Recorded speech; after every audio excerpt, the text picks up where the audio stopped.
Have you ever looked in the mirror and felt like you were seeing someone else? In that moment, the person standing there is you, and somehow not you at the same time. This is what Jung pointed to. The greatest courage is to face your own darkness. The technique I'm about to give you has changed thousands of lives, but I'll warn you, most people hesitate at the third step because that's where they meet the truth they've hidden for years. And that truth is this: you don't have to be perfect to love yourself. So how many years have you been trying to look perfect? How many years have you waited for other people's approval and lost your own voice in the process? To be an individual means making peace with your shadow. And today you're going to make that peace in 5 steps. With each step, you'll face a new truth, and each truth will free you a little more while scaring you a little too, because freedom always comes with responsibility. We wear thousands of masks every day. At work, we are one person. At home, we're another. With friends, we slip into a completely different personality. Jung called all these masks the persona because they are counterfeit identities shaped to meet social expectations, hiding the real self. But have you ever wondered who's under those masks? Most people avoid that question because the answer is uncomfortable. Under the masks is someone exhausted, someone tired of being perfect, someone who constantly feels not enough. And that someone is actually your truest self. Our biggest mistake as humans is trying to appear as someone we're not. And today's technique is designed to correct exactly that mistake. In 5 steps, you'll meet your real self, and each step will take you a little deeper. In the first step, you'll prepare yourself, and you'll already meet your first resistance there, because it isn't easy to convince the mind to put down its masks. In the second step, you'll speak truths out loud, and most people notice their voice tremble at this point. In the third step, this is the crucial one, you'll accept yourself as you are. And many cry here because, for the first time in their life, they encounter unconditional love. In the fourth step, you'll feel that acceptance in your body, and it will take time for your body to learn this new state. In the fifth step, you'll meet your new self, and that meeting will change the rest of your life. This isn't just a technique, it's a journey of individuation, and every individuation journey demands courage because it means stepping into the unknown.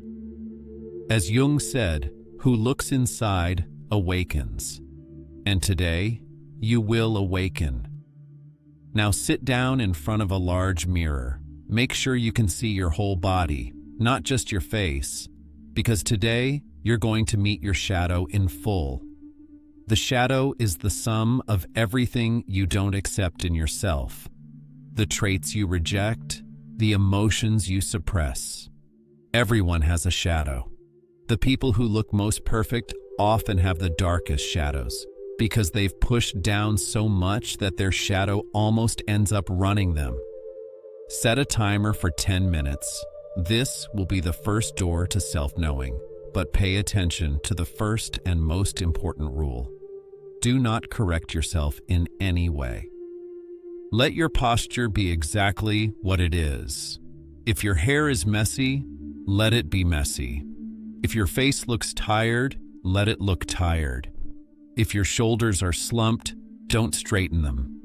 The aim of this technique isn't to look perfect. It's to face reality. Reality is always imperfect, always a little messy, always human-sized, and today you will meet yourself at that human size. Perfection isn't human. Today you'll meet what is human, what is real, what is authentic. So take off your masks, drop the performance, and just be you. Because at this stage, most people feel a deep discomfort. They meet the version of themselves they haven't wanted to see for years, and that encounter can be frightening. But you have to endure it, because this is where the real change begins. As you look into the mirror, you'll notice that the tired face, the slumped shoulders, the uncertain gaze, this is actually your most honest state. And honesty is always the beginning of healing. For the first few minutes, you may feel nothing, just an awkward pause. Then something starts to shift. It's like you know the person in front of you, and you don't.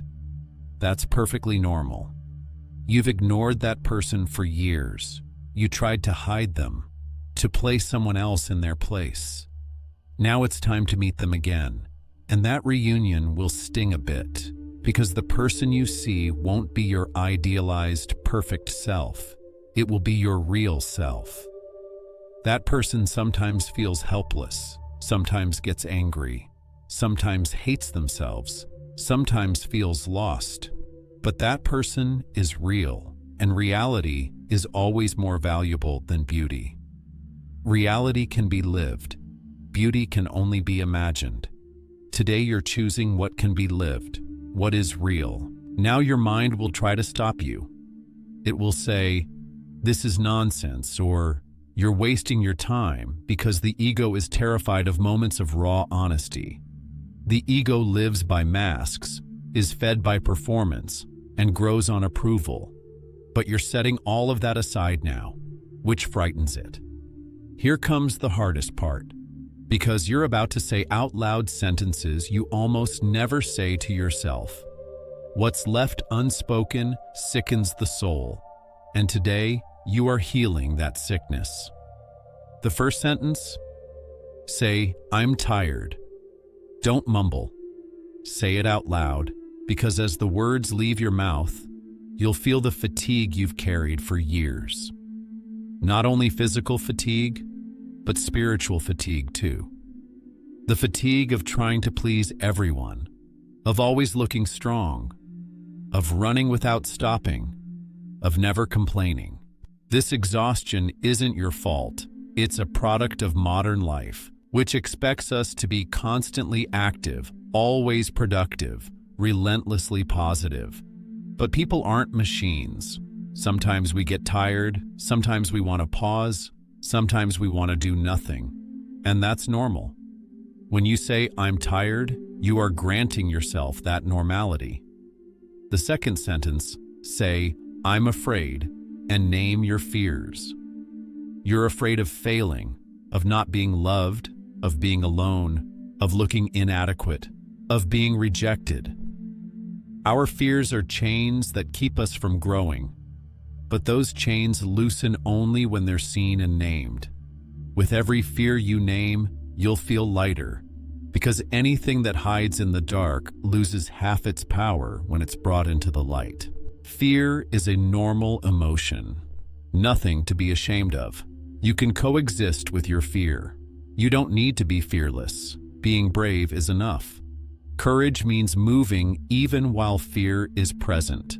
When you accept your fears, you can draw strength from them, because our fears also point to what we value. The third sentence, say, "I feel empty," and this might be the hardest one, because modern life tells us to look full all the time. Look happy on social media, successful at work, energetic with friends, peaceful at home. But the truth is, sometimes you feel very empty, and that's normal. Emptiness isn't a deficiency, it's an opening. It's the clearing before fullness, the time when old things leave so new things can enter. Sometimes feeling empty is the necessary cleanup before you can find real meaning. You can sit with that emptiness and befriend it, because emptiness is actually pure potential. You can fill an empty glass. You can't put anything more into one that's already full. And now comes the critical point, the one where most people hesitate, say, "And right now, I don't want to fix it." This is where many people stop, because our entire lives are built on trying to be better, on constantly improving, changing, healing, optimizing. We think we must always be in motion, but real change begins with acceptance. not resistance. This sentence will free you because for the first time, you're granting yourself this permission. I'm allowed to be as I am right now. I'm allowed to be imperfect. I'm allowed to be human. I'm allowed to be tired. I'm allowed to be afraid. I'm allowed to feel empty. These permissions are revolutionary because you've been denying yourself exactly these permissions for years.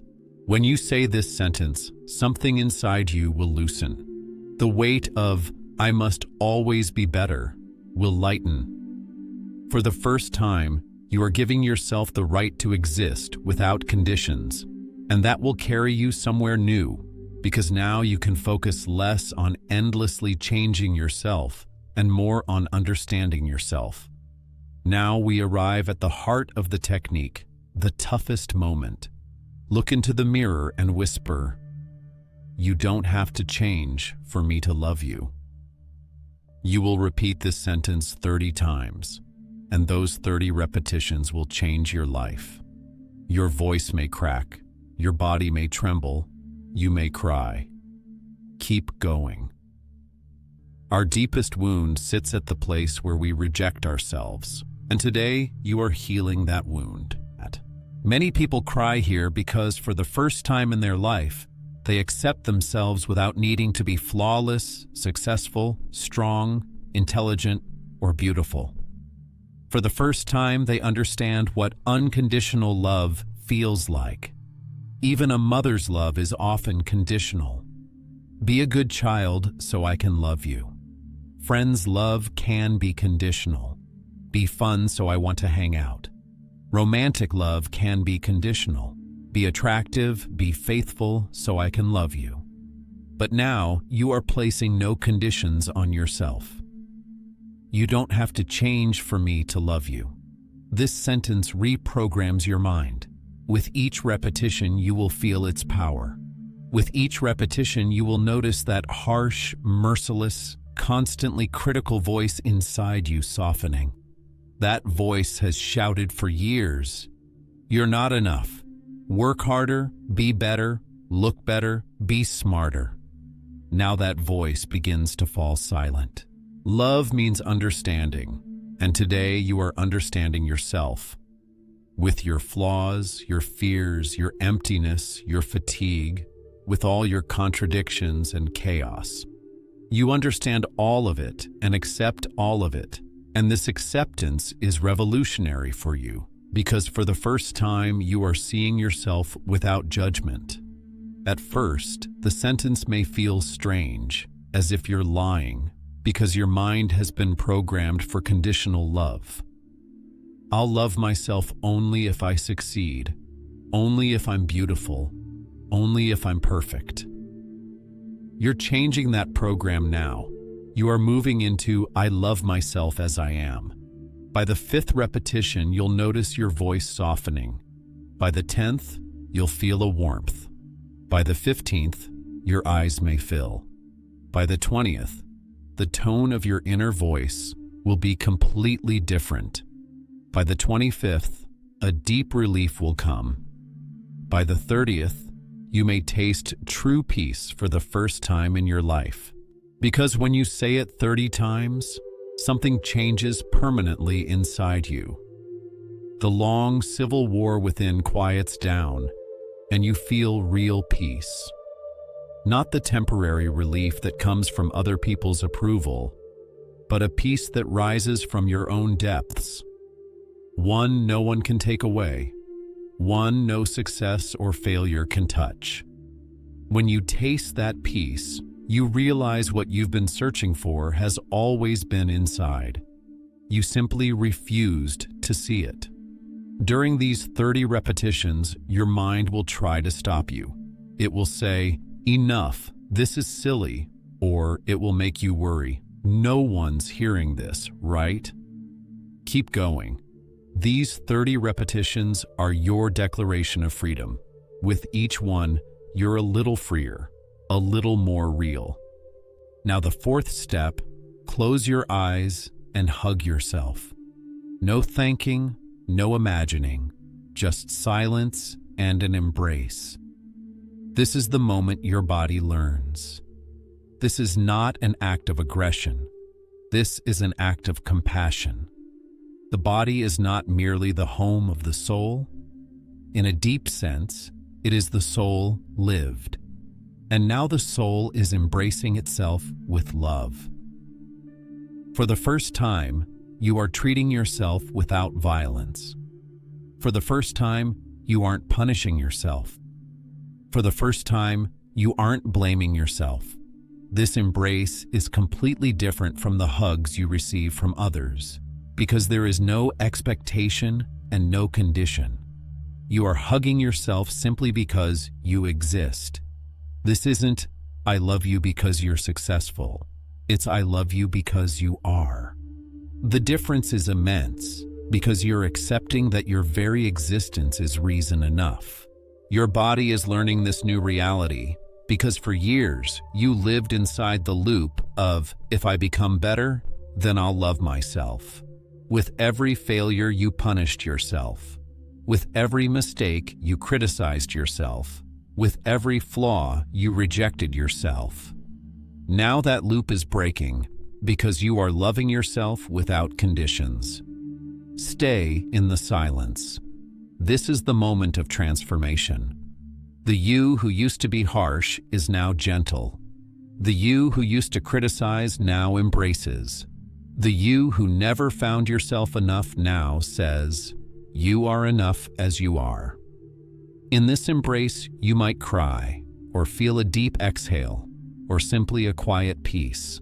Whatever you feel is the right feeling, because it's yours, and you no longer judge your feelings. You'll realize now that accepting yourself is actually deeper than loving yourself. Acceptance precedes love. You can love something you don't prefer, but you cannot love what you refuse to accept. Today you accepted yourself fully. No buts, no conditions. Let the embrace last as long as it lasts. This is your time. Don't rush, because this moment will change the rest of your life. Your body is learning that you don't have to be harsh or perfect or look strong. You're allowed to be human. Fifth and final step. It's time to meet your new self. Many people wandering the world of self-help never complete the 30 repetitions in step 3, because that sentence shakes the entire structure of the ego. The ego is obsessed with being better, more successful, more perfect. That sentence silences the ego. Saying, "You don't have to change for me to love you," feels like betraying all the ego's projects. But you said it 30 times. And now you notice this. For the first time, I felt I didn't have to be someone else. That feeling is revolutionary. For the first time, you aren't performing. For the first time, you aren't acting. For the first time, you are simply yourself. And it turns out that self is not only enough, it's beautiful. This is where true acceptance begins. This isn't personal development. It's honesty, unvarnished honesty with yourself, and it will change your life. You won't chase other people's approval anymore. You have your own. You won't try to look perfect anymore, because you've seen the beauty of imperfection. You won't keep trying to constantly change yourself, because you've realized the way you are has value. Making peace with yourself is the greatest achievement, and you accomplished it today. But this peace must be nourished, because the outside world will keep trying to pull you back into the old shape. People know your masked version. When they see the real you, they might get uncomfortable, because your authenticity exposes their pretenses. The people who use this technique experience surprising changes immediately. First, their attitude toward themselves shifts. Their inner dialogue softens. Then their behavior toward others changes. When you accept yourself, you begin to accept others, because a person at peace with their own shadow is no longer disturbed by someone else's. That's a profound freedom. Other people's flaws stop triggering you. Your relationships grow deeper because you're not wearing a mask or playing a role. The real you forms real connections, and people feel the magnetic pull of authenticity. Being around people who aren't pretending is a relief. With them, you don't have to pretend either. Your work life changes too, because you trust yourself. You stop waiting for others' opinions. You hear your own voice and act on it. You stop making decisions based on what others will think and start making them based on what's right. That makes you far more effective. Most importantly, your inner voice changes completely. The harsh, merciless, always critical voice gives way to one that is kind, understanding, supportive. You no longer call yourself stupid, incompetent, or ugly. Instead, you say, I'm learning, I'm growing, I'm valuable. When the inner world changes, the outer world follows, because the outer is a reflection of the inner. Practice this technique at least twice a week, daily if you can, because acceptance isn't a one-time event. It's a process that keeps deepening. Each time you practice, a new layer will open, a new truth will surface, a new facet of yourself will be discovered. In the first week, simply looking into the mirror may feel very hard because you aren't used to seeing yourself. In the second week, speaking the truths may be hard because you aren't used to such honesty. In the third week, repeating the crucial sentence may be hard because you aren't used to loving yourself without conditions. But keep going. Transformation always hurts a bit, but there is no transformation without some pain. You are worth this pain because it is the pain that sets you free. After each session, write notes to yourself: how you feel, what you noticed, which step felt harder, which sentences affected you most. Those notes will become your map of transformation, and as you continue, you'll see how far you've come. Create small moments of acceptance during the day too, because the big practice is reinforced by small doses. Look in the mirror and say, I'm tired today, and that's normal, or I don't know enough about this, but I can learn, or I'm sad right now, and this feeling matters. These sentences are microdoses of the larger practice, and small steps complete big journeys. When someone asks, how are you? Try telling the truth instead of the automatic, I'm fine. Say, I'm a bit tired today, or I feel mixed, or honestly, I'm not great, but I'm managing. This honesty frees you and the other person because honesty is contagious, and your honesty gives others permission to be honest too. As you accept yourself, people around you will change because acceptance is contagious. When one person's level of awareness rises, the awareness of the people around them tends to rise as well. Your acceptance gives others permission to remove their masks, to be real, to be human. And so a small individual transformation becomes the beginning of a larger collective shift. This isn't only a personal practice, it's a social revolution. People who free themselves from the illusion of perfection create a world that is more real, more sincere, more livable. Imagine a world full of people who are genuine, where no one is acting, where everyone can hear their own voice. You can be among the pioneers of that world. This technique only works for those who don't just watch and wait, but practice. Watching the video isn't enough. Liking it isn't enough. Even sharing it isn't enough. You have to practice. And practice requires courage, because accepting yourself requires the greatest courage of all. Will you try this technique, or will you find a reason to postpone? The biggest risk is refusing to take any risk. Today, you can take the risk of accepting yourself. If this video moved you, share your experience in the comments, because your story can inspire others. At which step did you struggle? What did you feel? What changed? These shares build community, and in a real community, people give one another permission to be real. Remember, this path isn't easy, but it's worth it, because accepting yourself is the greatest gift of your life. Becoming your own friend is the best friendship, and it lasts a lifetime, because now you're not alone. Your closest friend is you, and that friend will never abandon you, never judge you, always understand you. Now go and look into that mirror. The time has come to meet the real you. But remember, this isn't something you do once and forget. It's a practice to weave into your way of living. Each day, be a little more real. Accept a little more. Love yourself a little more. Because you are worthy of it. And if this technique changes your life, share it. Because the world needs more real people. In a world full of masks, being genuine takes courage. But that courage changes the world. You can be part of that change. After you try the technique, tell me which step moved you most and what shifted for you. Your story might become someone else's spark, and maybe you'll change a life. That's how real change starts.